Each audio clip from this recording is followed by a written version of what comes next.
خپل کار دی بیت الله پوهه شه د هغې مالک پوهه شه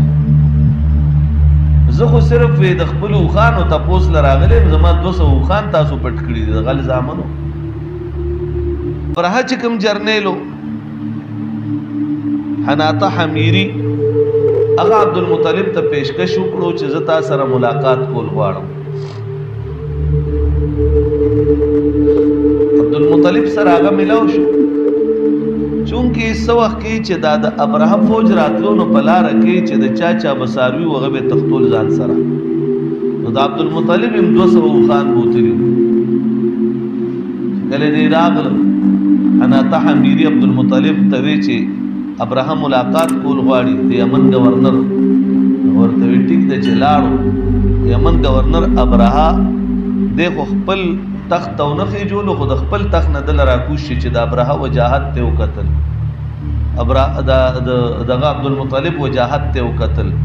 ځکه عبدالمطلب له چې الله کم حسن ورکړو خپل نوم د شیبه و خپل نوم د عبدالمطلب علامه ادریس کانلوی رحمه الله هغه بصیرت المصطفی صلی الله علیه وسلم کې د پوره تذکره کړی ده د نوم شیبه او د هاشم زوی او هاشم د قصې زوی او قصې د کلاب او کلاب د مره او مره د لویو دا د نبی رسول الله والسلام شجره وا د تبه شیبه ولې وی زکه چې دې سو وخت پیدا شو نو د عظمت نشانی د سر پمینس کې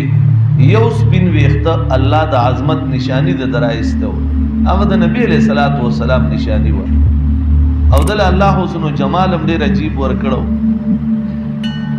دبدبا الله ور کړو ابرهه چې دیولي د زر ور سټیج نه راکوش شو د خپل تخنه او بیا د سرخ کته کې ناستو چې خبرې شروع کړې عبدالمطلب ته وی چې بس مونږ دغه سراغلی وغه ورته وی دا تاسو خپل کار دی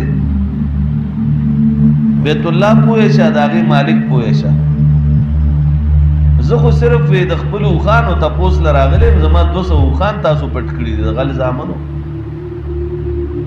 هغې ورته وی لکه ته صرف اوښانو پسې راغلی او زه خپل 200 اوښان دي مال هغه خپل راکړئ نور زما تاسو سره څه کار نشته د چا کور چې روانوئ هغه پوهه شه تاسو پوهه شه